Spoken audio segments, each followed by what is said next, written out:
Assalomu alaykum hurmatli YouTube tomoshabinlari, hurmatli do'stlar. Bugun navbatdagi videoni olishni boshlaymiz. Demak, bir oz avval sizlarga to'lovga qobiliyatsizlik, ya'ni qarzlardan qanaqa qutulish bo'yicha video yozgan edim. Bu video juda ham bir trendga chiqib, har xil savollar bo'ldi, boshqa bo'ldi. Hozir shuni batafsil imkon qadar tahlil qilib, o'zi nima, qanaqa qilib bo'ladi, shuni prezentatsiya ko'rinishida sizlarga tayyorlaganman.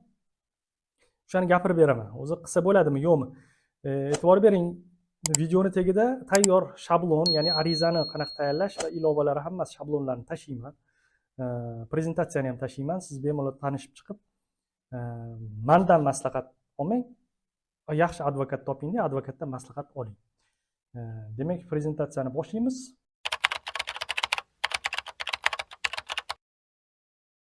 Jismoniy shaxslarning to'lovga qobiliyatsizligi nima o'zi? O'zbekistonda bu qonun hozir qonuniy kuchda, to'lovga qobiliyatsizlik to'g'risida qonun bor. Lekin nisbatan yangi bo'lganligi uchun bu qonun amalda hozircha yuritilmayapti. Kim qanaqa ishlatishi bilmaydi. To'g'risini desam, men ham yaqinda o'rgandim. Hali bir marta ham o'zim to'lovga qobiliyatsizlik to'g'risida ish ko'rmaganman, to'g'risi. Endi bo'ldi, sizlarga tushuntirib, oddiy so'z bilan tushuntirib berishga harakat qilaman va buni prezentatsiyasida ko'rsataman. Demak, asosiy tushunchalar nima? To'lovga qobiliyatsizlik nima o'zi?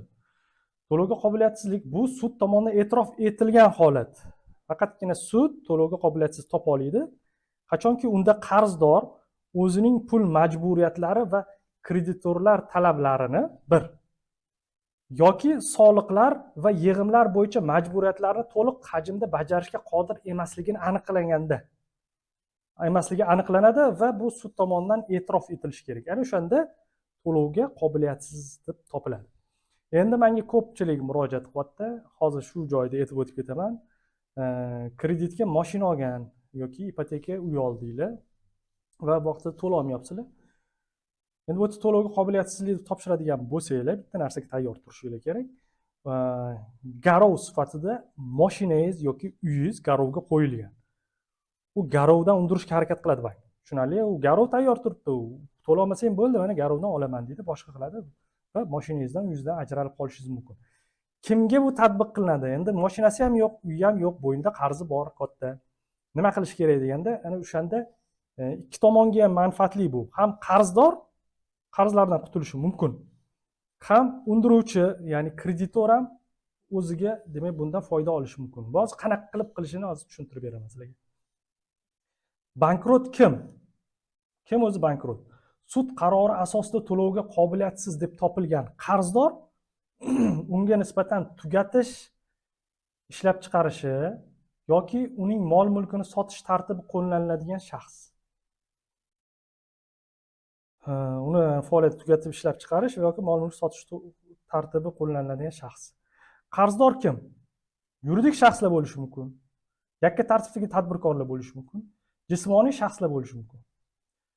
Pul majburiyatlari bo'yicha kreditorlar talablarini qanoatlantira olmaydigan va yoki soliqlar va yig'imlar bo'yicha o'z majburiyatlarini bajara olmaydigan shaxslar.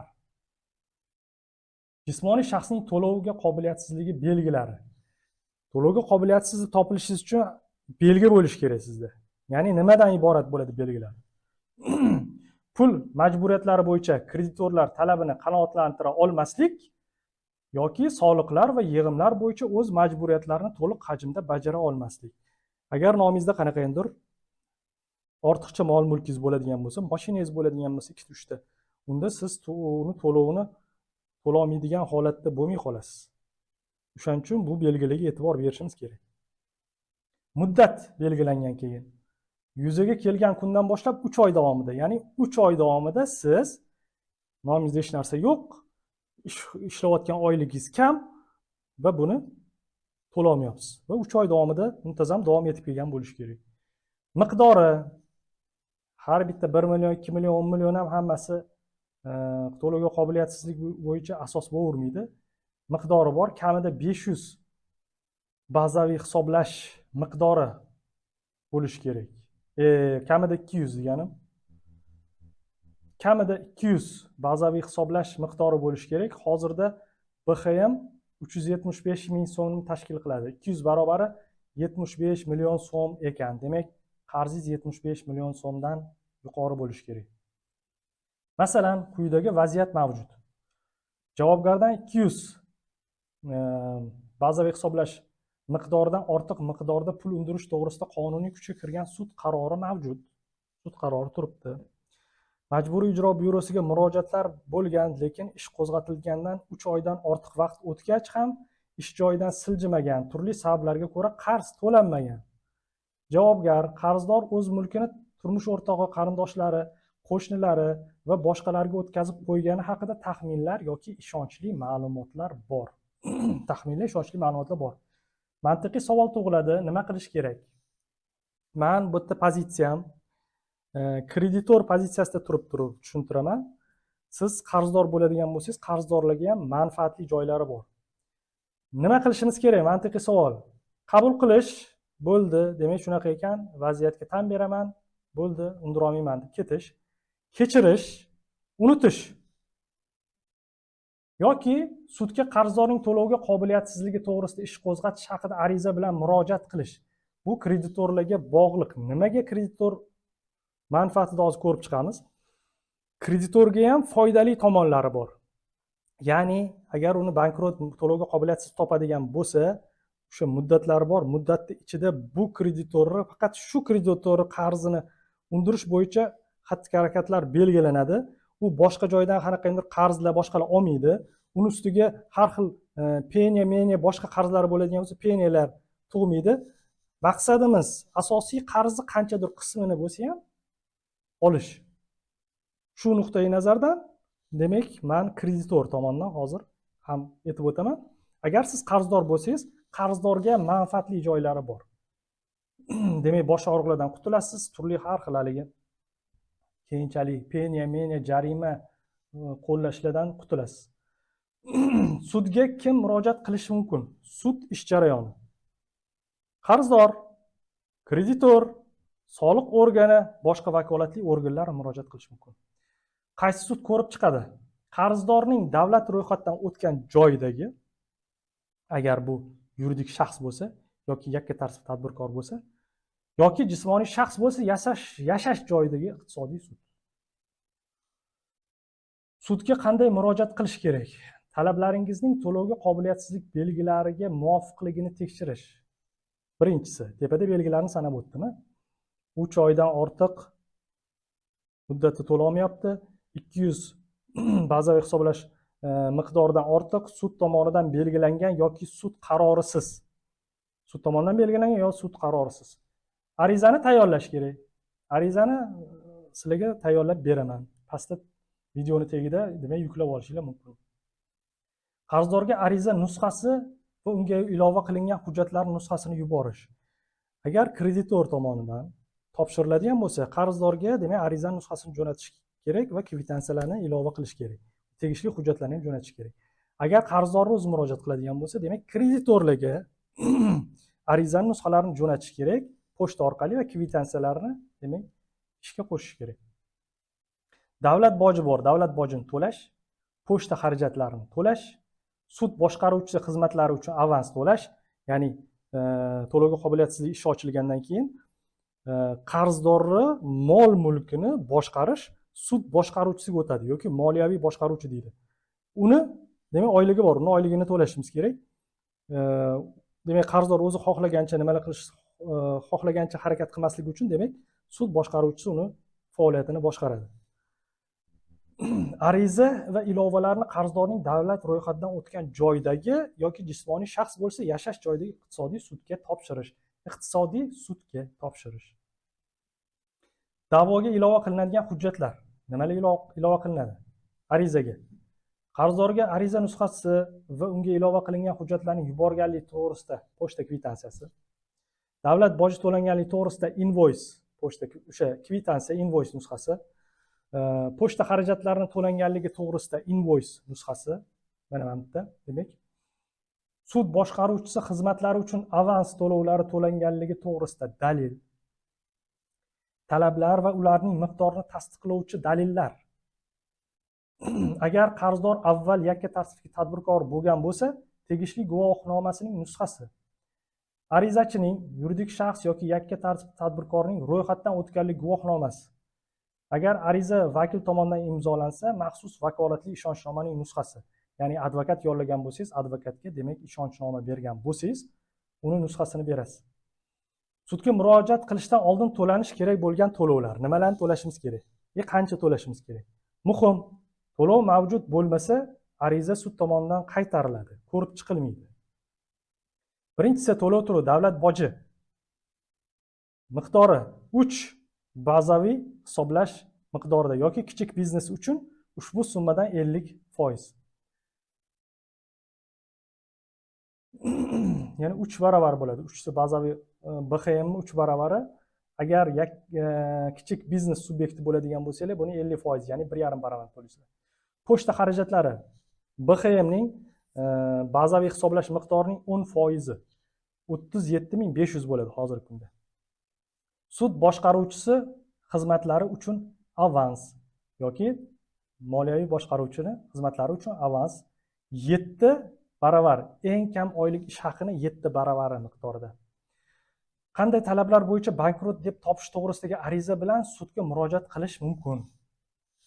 Qanaqa talablar bilan? Sud qarori bo'yicha belgilangan MIBga taqdim etilgan talablar, notarial tasdiqlangan bitimlar asosida, notariusning ijro yozuvi bilan tasdiqlangan, jismoniy shaxs tomonidan tan olingan lekin bajarilmagan pul majburiyatlari bo'yicha kreditor taqdim etgan hujjatlar asosida, otalikni belgilash, otalikdan, onalikdan voz kechish va boshqa manfaatdor shaxslarni jalb qilish zarur bo'lmagan, voyaga yetmagan bolalar uchun aliment undirish to'g'risidagi talablar. E'tibor bering, bu yerda men qarzdor pozitsiyasidan turib sizlarga prezentatsiya qilganman. Ya'ni MIB murojaat qilish mumkin. Alimentni boshqa qarzlar ko'payib ketganligi uchun, alimentni vaqtida to'la olmayotganligi uchun buni qarzdorni demak to'lovga qobiliyatsiz deb topib, hamma to'lovlarni demak alimentga qaratish masalalari ham ko'rilishi mumkin. Shunga asoslangan holda yozilgan bu. Ariza olingandan so'ng sud nima qiladi? Arizani ish yuritishga qabul qilish masalasini hal qiladi. To'g'ri sudga murojaat qilinganmi yoki yo'qmi? Barcha to'lovlar amalga oshirilganmi? Barcha hujjatlar ilova qilinganmi? Tekshiradi. Ushbu qarorni qabul qilish uchun sudyada 5 kun muddat bor. 5 kun muddatda javob beradi sizga. Agar hammasi joyida bo'lsa, sudya ish qo'zg'atadi va taraflarni bu haqda ajrim yuborish orqali xabardor qiladi. Shu bilan birga sud qarzdorga 15 kun ichida yozma fikr va hujjatlar ro'yxatini taqdim etishni yuklaydi. Agar qarzdorni o'zi murojaat qilgan bo'lsa, bu narsa o'sha hujjatlarning o'zida bo'ladi. Agar kreditor murojaat qilgan bo'lsa, demak 15 kun ichida qarzdorni bo'yniga yuklab qo'yar ekan, olib kelganda. Moliyaviy boshqaruvchisini sud boshqaruvchisini tayinlaydi. Sud muhokamasini o'tkazadi. 5 ta qiladigan asosiy ishni ko'rsatdim sizlarga. Sud qanday qarorga kelishi mumkin? Birinchisi, qarzni qayta tuzish tartibini joriy etish. Demak, unda qarzni qayta tuzish rejasi tuziladi va o'sha qarzni ko'payib ketmasligini oldini olish maqsadida qanaqa qilib buni vaziyatni sog'lomlashtirish tartibini tuzib boshqatdan reja qiladi va kimga birinchi qarz to'lash kerak va kimga ikkinchi qarz to'lash kerak. Shu qarz to'lanayotgan paytda boshqa kredit olib qo'ymaslik kerak. Bularni hammasini tartibi belgilab beriladi. Qarzdorni bankrot deb topish va mol-mulkni sotish tartibini boshlash. Demak, to'laqonli bankrot bo'ladigan bo'lsa, bankrot deb topadi va uni qolgan mol-mulklarni hammasini xatlab, demak, mol-mulkni sotish tartibini boshlab yuboradi. Va uchinchisi arizani qanoatlantirishni rad etish. 3 ta narsani qabul qilar ekan. Tushunarli? 3 ta. Jismoniy shaxsning qarzini qayta tuzish rejasi nima u? Qanaqa qilinadi? Sud ajrim chiqaradi. Sud ajrimi asosida qo'llaniladi bu. Jismoniy shaxsning to'lov qobiliyatini tiklash va kreditorlar talablarini qanoatlantirishga qaratiladi. Birinchi navbatda. Demak, to'lov qobiliyatini tiklash uchun nimalar qilish kerak? Ishga joylashtirish kerakmi, oyligini ko'paytirish kerakmi yoki boshqa o'sha boshqalarda bo'lgan qanaqadir u o'zi berib qo'ygan qarzlarni undirish kerakmi? Bu masalalarni hammasini hal qilib, birinchi navbatda demak, kreditorlarning talablarini qanoatlantirishga qaratiladi bu reja. 36 oydan oshmagan muddatga tuzilgan reja jadvalini nazarda tutadi. 3 yil. Unga muvofiq qarzdorni moliyalashtirish manbalari hamda kreditorlar talablarini qanoatlantirish muddatlari va usullari belgilanishi kerak. Ko'rdingizmi nimalar belgilanadi? Bankrotlik tartibi tugagandan keyin qanday yashash kerak?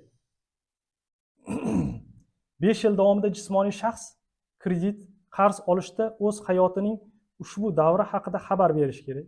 5 yil davomida. Bankka qarz kredit olish uchun borsangiz, demak siz oldin to'lovga qobiliyatsiz topilganligingiz to'g'risida xabar berishingiz kerak ekan.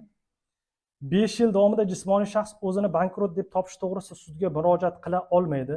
5 yil davomida siz o'zingiz boshqa bankrot deb topish uchun murojaat qila olmaysiz, lekin kreditorlar murojaat qilishi mumkin ekan. 5 yil ichida qayta bankrot deb topilgan taqdirda majburiyatlardan ozod qilish qoidasi qo'llanilmaydi. Yana qayta bankrot topilganda har xil majburiyatlardan ozod qilish tartiblari qo'llanilmas ekan. Endi qisqacha prezentatsiyamiz shu. Hozir yana bitta narsani ko'rsatib o'tib ketaman sizga. Tak, hozir ochamiz. Slaydlar. Qarang. Qarzdor sud talabi bo'yicha taqdim etish kerak bo'lgan hujjatlar. Qanaqa hujjatlarni taqdim qilish kerak qarzdor? Bu ushbu qonunning 198-moddasi. Yakka tartibdagi tadbirkor maqomini mavjudligi yo yo'qligi to'g'risidagi ma'lumot, agar shunday faoliyat bilan shug'ullangan bo'lsa, jismoniy shaxsning mol-mulki ro'yxati narxi ko'rsatilgan holda qarzdor kreditorlar talablarini qanoatlantirish uchun taqdim etishga tayyor mol-mulkning joylashgan joyi va saqlanish joyi, garov predmeti bo'lgan mol-mulk egasining nomi yoki ismi, familiyasi va otasining ismi ko'rsatilgan holda va hokazo va hokazo. Buni slaydini tayyor tashiyman, sizlar o'zingizlar o'qib olasizlar. Ariza bor pastda. Arizani namunasi, demak videoni tagiga qo'yganman. O'shandan ham olsanglar bu narsani hammasini to'ldirib chiqqanman. Endi sud qanday qarorga kelishi mumkin? Uni aytib o'tdik. Aytgancha, qarzni qayta tuzish tartibini joriy etish, qarz bankrot, qanday hollarda qarzdor to'lovga qobiliyatsiz hisoblanadi? Qarang, qanday hollarda qarzdor to'lovga qobiliyatsiz hisoblanadi? Qarzlar miqdori mol-mulkining qiymatidan katta bo'lib ketsa. MIB tomonidan qarzdorda mol-mulk mavjud emasligi sababli ijro ishini tugatish to'g'risida qaror qabul qilingan. Pul, qarzlar va soliqlar yig'imlarining umumiy summasidan 10% dan ortig'i 1 oy ichida yuzaga kelgan kundan boshlab to'lanmagan holda. Jismoniy shaxsning qarzini qayta tuzish, uni aytdik. Qarzni qayta tuzish rejasini joriy etish oqibatlarini ko'ramiz endi. Qanaqa oqibatlarga olib keladi? Pul majburiyatlari, soliqlar, yig'imlar bo'yicha kreditorlar talablarini qanoatlantirishga moratoriy kiritiladi. Qarzdorning mol-mulkidan cheklovlar, taqiqlar olib tashlanadi. MIBdagi ishlar to'xtatib turiladi. Hayot, sog'liqqa yetkazilgan zararni qoplash, mol-mulkning o'zganing qonunsiz egaligidan talab qilib olish, bu mol-mulkni boshqarish bo'yicha taqiqlangan taqiqlarni bekor qilish, ko'rsatilgan mol-mulkka nisbatan mulk huquqini tan olish, aliment undirish, garovga qo'yilgan mol-mulkni undirish to'g'risidagi ishlar bundan mustasno. Turli bitimlarni amalga oshirishda cheklovlar joriy etiladi yoki kreditorlar yig'ilishining roziligi bilan. Quyidagi talablar faqat moliyaviy boshqaruvchi orqali bildirilishi mumkin. Kreditorlarning pul majburiyatlari, soliqlar, yig'imlarni to'lash bo'yicha talablar, joriy to'lovlar bundan mustasno, mulk huquqini tan olish to'g'risidagi talablar, mol-mulkni o'zganing qonunsiz egaligidan talab qilib olish, bitimlarni haqiqiy emas deb topish, haqiqiy bo'lmagan bitimlarni oqibatlarini qo'llash to'g'risidagi talablar faqatgina demak ish boshlangandan keyin moliyaviy boshqaruvchi tomonidan amalga oshirar ekan. Qayta tuzish rejasi bilan keyin nima qilish kerak? Qarang, qarzdor qayta tuzish rejasiga rioya qilish kerak. Qarzdor moliyaviy boshqaruvchining talabiga ko'ra qayta tuzish rejasini bajarilishi to'g'risida hisobot berishi kerak. Qarzdor o'zining mulkiy holatdagi muhim o'zgarishlar haqida xabar berishi kerak. Quyidagi holatlar qayta tuzish rejasini muddatdan oldin tugatish uchun asos bo'ladi. Qayta tuzish rejasining bajarilmasligi, reja bajarilmayapti. Demak, muddatdan oldin tugatishga asos bo'ladi. Muhim o'zgarishlar haqida xabar bermaslik moliyaviy boshqaruvchiga. Sudning qayta tuzish rejasini tasdiqlashni rad etishi. Endi bankrot deb topish va mol-mulkni sotish uchun asoslar nima asos bo'lishi mumkin? Qayta tuzish rejasida ishonchsiz ma'lumotlarning mavjudligi, qarzdor tomonidan qayta tuzish rejasi loyihasi taqdim etilmasligi, qayta tuzish reja tuzilishiga to'sqinlik qilish, qarzdor tomonidan ro'yxat bo'yicha hujjatlar taqdim etilmasligi. Demak, qarzdor bankrot deb topish va qarzdor bankrotligi mol-mulkini sotish. Qarzdorni bankrot deb topadi va mol-mulkini qanaqa sotiladi? Tartib 6 oyga joriy etiladi. Uzaytirish huquqi bilan plus 3 oy. Qarzdorga nisbatan O'zbekiston Respublikasi hududidan chiqib ketishga cheklovlar kiritilishi mumkin. Cheklovlar uzrli sabablarga ko'ra muddatidan oldin olib tashlanishi mumkin. Demak, cheklov kiritiladi, lekin muddatdan oldin olib tashlanishi mumkin ekan, uzrli sababli bo'ladigan bo'lsa. Barcha mol-mulk aniqlangan va yoki tartib boshlangandan keyin olingan tugatish muassasasini tashkil etadi. Istisnolari bor. Barcha mol-mulklar demak aniqlangan va tartib boshlangandan keyin olingan, kimgadir balki berib qo'ygandir, boshqa bo'lgandir. Tugatish massasini tashkil etadi. Tugatish massasi degani shu hamma narsani yig'adi. Bu moliyaviy boshqaruvchining bo'ynida bo'ladi bu narsa. Mol-mulkka nisbatan barcha operatsiyalar faqat moliyaviy boshqaruvchi tomonidan amalga oshiriladi. Pul mablag'lari va mol-mulkni kreditorlarga ixtiyoriy topshirish ruxsat etilmaydi. Hammasi moliyaviy boshqaruvchi orqali. Kreditorlar qabul qilishdan bosh tortgan, realizatsiya qilinmagan mol-mulk qarzdorga topshiriladi. Agar bankrotlik tartibi va mol-mulk sotilgandan keyin mol-mulkning yashirin faktlari va boshqa holatlar aniqlansa, to'lovga qobiliyatsizlik to'g'risidagi ish qayta tiklanishi mumkin, ya'ni boshidan yana boshlanishi mumkin. Bitimlarning haqiqiy emasligi. Qarzdor tomonidan moliyaviy boshqaruvchisiz tuzilgan tugatish massasiga kiritilgan mol-mulkni tegishli bitimlar haqiqiy emas. To'lovga qobiliyatsizlik to'g'risida ish qo'zg'atilgunga qadar tuzilgan bitimlar umumiy asoslarga ko'ra, shuningdek qarzdorning moliyaviy holatini yomonlashishiga olib kelgan bitimlar, shu jumladan hadya shartnomalari va past qiymatli bitimlar. Boshqalarga nisbatan kreditorlardan birining talablari imtiyozli qanoatlantirilishiga olib keladigan bitimlar haqiqiy emas deb topiladi. Demak, bankrotlik tartibi tugagandan keyin qanday yashash kerak? Uni aytdim-a? Yana qaytarib o'taman. 5 yil davomida jismoniy shaxs kredit qarz olish uchun o'z hayotini ushbu davr haqida xabar berish kerak. 5 yil davomida jismoniy shaxs o'zini bankrot deb topish to'g'risida sudga murojaat qila olmaydi. Kreditorlar murojaat qilishi mumkin. 5 yil ichida qayta bankrot deb topilgan taqdirda majburiyatlardan ozod qilish qoidasi qo'llanilmaydi. Demak, e'tiboringiz uchun rahmat. To'g'risini aytaman, juda murakkab faoliyat. Qo'limdan kelgancha tushuntirishga harakat qildim. Qolganini o'zingizlar o'qib olasizlar. Muammolar bo'ladigan bo'lsa, men bankrotlik bo'yicha ishlarni men olib bormayapman hozir, olib bormayman ham. Siz bu bo'yicha tegishli advokatlar topingda o'zingiz, advokatlarga murojaat qilinglar. Bu prosta sizga ma'lumot sifatida yetkazib qo'ydim. Ya'ni har xil savollarni kamaytirish uchun, o'zi nima degan qiziqqan odamlar uchun, tushungan odamlar uchun yetkazib qo'yishi, demak, o'zimga maqsad qo'yganman, shuni yetkazib qo'ydim, xolos. Agar juda tushunarsiz bo'ladigan bo'lsa, savollaringizni kommentariyaga berishingiz mumkin. Kelgusi videolarda ko'rishguncha xayr, like bosib qo'ying, do'stingizga ulashing, kommentariyani yozing. Yana nima qilsa bo'ladi? Pastda tayyorani slayd qo'yib qo'yganman, yana skachet qilib yoki ko'rib, kirib ko'rishinglar mumkin, bemalol foydalaninglar. Ariza namunasini ham berdim. Agar advokatlar uchun manfaatli bo'lsa ham xursand bo'lardim. Demak, sog' bo'linglar, salomat bo'linglar.